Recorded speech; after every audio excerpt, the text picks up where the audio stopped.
Khushbu madam வந்து அப்போ வந்து கற்பு பற்றி ஏதோ ஒரு விஷயத்த சொல்லிட்டாங்கன்னு சொல்லி தமிழ்நாடே கொந்தளிச்சது. பயங்கரமாக கொந்தளிச்சாங்க.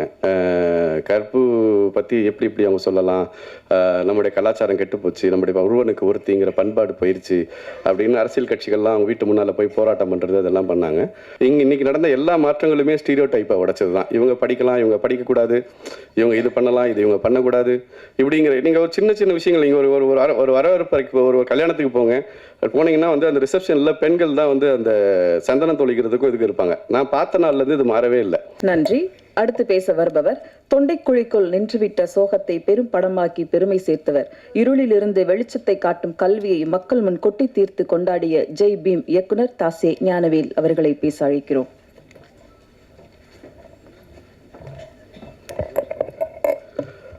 எல்லாருக்கும் வணக்கம். எனக்கெல்லாம் என் பட விழாவில் பேசுகிறதே கஷ்டம். இதில் மற்ற பட விழாவில் பேச கூப்பிட்டானாலே என்ன பேசுகிறது அப்படின்ற ஒரு பெரிய குழப்பத்தோடு தான் வருவோம். அது மைண்டு டக்குன்னு பிளாங்க் ஆயிரும். அதனால் என்ன மனசுலேருந்து வருதோ அதை ஷேர் பண்ணிக்கிறேன். இங்கே வந்தது லிஜோவுக்காக வந்தேன்.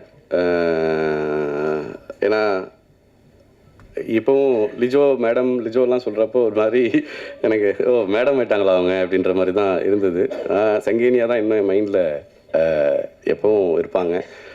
ஒரு ஒரு அற்புதமான ஒரு ஆர்டிஸ்ட்னு சொல்லலாம். நடிகைன்னு ஒரு ஆக்ட்ரஸ்ன்னு சொல்கிறத விட நான் ஒரு ஆர்டிஸ்ட்டுன்னு தான் பார்ப்பேன். ஏன்னா அந்த கேரக்டர் கொடுத்த டெடிக்கேஷன்லாம் பார்த்துருக்கேன். ஸோ அவங்க தேர்ந்தெடுக்கிற கதாபாத்திரங்கள்லாம் பார்க்குறப்ப எனக்கு ரொம்ப பெருமையாக இருக்கும். ஸோ அந்த வகையில் ஒரு நல்ல டீமோட படத்துக்கு லிஜோ மூலமாக இங்கே வந்த பிறகும் அந்த ட்ரெய்லரை பார்த்த பிறகும் என்னால் உணர முடிஞ்சது. ஸோ இந்த படம் நல்லா வந்தது அப்படிங்கிறதுக்கு எனக்கு 2 ரீசன் இங்கே வந்தவொன்னு அப்சர்வேஷனில் தோணுச்சு. ஒன்று, படத்தில் பணியாற்றினவங்க நினச்சவங்க எல்லோரும் ரொம்ப கம்மியாக பேசுகிறாங்க.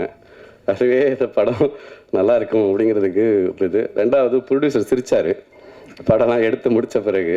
ஸோ அதுவுமே வந்து படம் நல்லா வந்திருக்கு அப்படிங்கிறதுக்கான அடையாளம் அப்படின்னு எனக்கு தோணுது. இயக்குனர்கிட்ட எனக்கு அறிமுகம்லாம் இல்லை. இப்போ தான் கொஞ்ச நேரம் ராஜமுருகன் லேட்டாக வந்ததால் அவர் கூட கொஞ்சம் பேசுகிற வாய்ப்பு கிடச்சிது. ஸோ அப்போ கேட்டால் ஏன் ஜென்டில் உமன்னு டைட்டில் வச்சிங்க அப்படின்னு சொல்லிட்டு.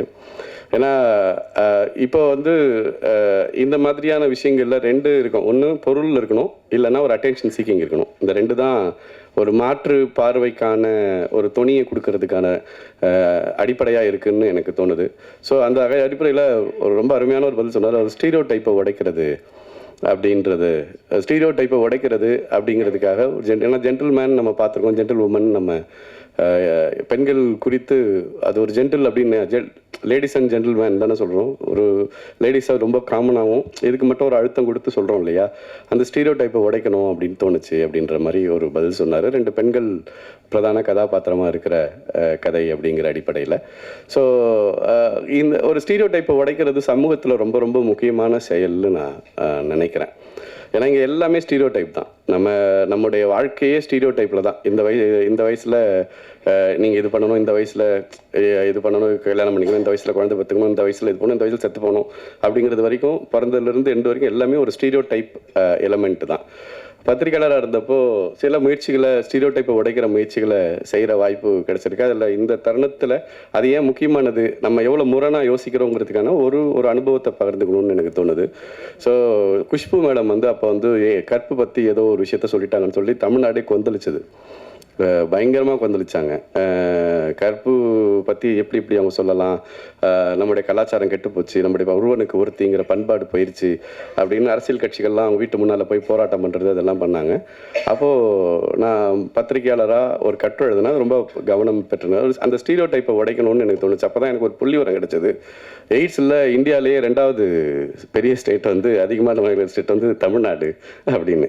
நீங்கள் கற்பு கலாச்சாரம் ஒருவனுக்கு ஒருத்தின்னு இவ்வளோ பேசுகிறீங்களே, அப்புறம் ஏன் எய்ட்ஸில் 2வது இடத்துல இருக்கு அப்படிங்கிற அது ஒரு புள்ளி விவரத்தோடு சேர்த்து நம்முடைய ஸ்டீரியோ டைப்பான இருக்கிற கருத்துக்கும் யதார்த்தத்தில் நம்ம எவ்வளோ விலகி இருக்கோம். உண்மையாகவே நீங்கள் உங்களுடைய ஸ்டீரியோ டைப்பான கருத்துக்கு இப்போ பெண்களை நீங்கள் கடவுளாக மதிக்கிறது சொல்கிறீங்கன்னா அதே மாதிரி நீங்கள் மதிச்சிங்கன்னா பரவாயில்ல. ஆனால் அதை எண்ணத்துக்கும் செயலுக்கும் இடையில ஒரு பெரிய இடைவெளியை வைப்போம். அதுதான் ஸ்டீரியோ டைப்பினுடைய பிரச்சனை.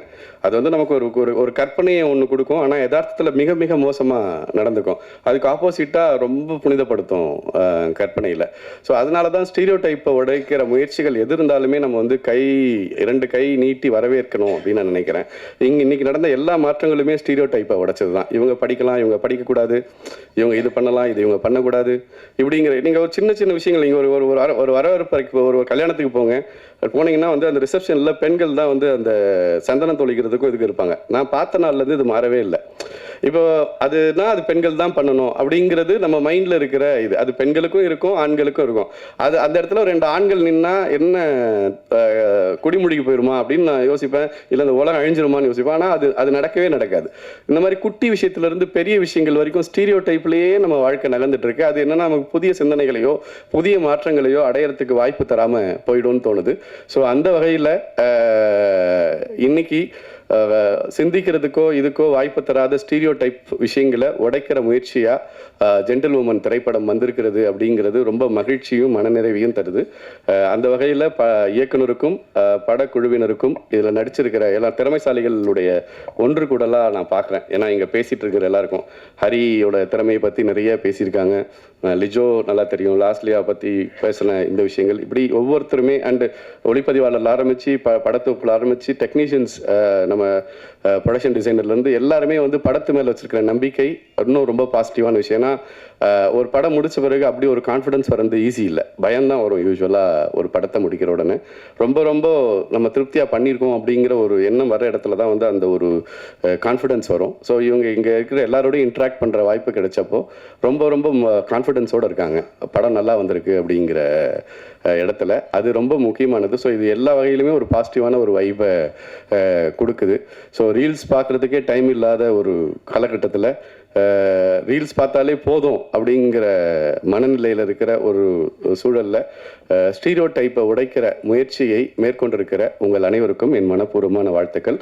படம் மிகப்பெரிய வெற்றி அடைய வேண்டும் என்று உளமாற வாழ்த்துகிறேன். நன்றி.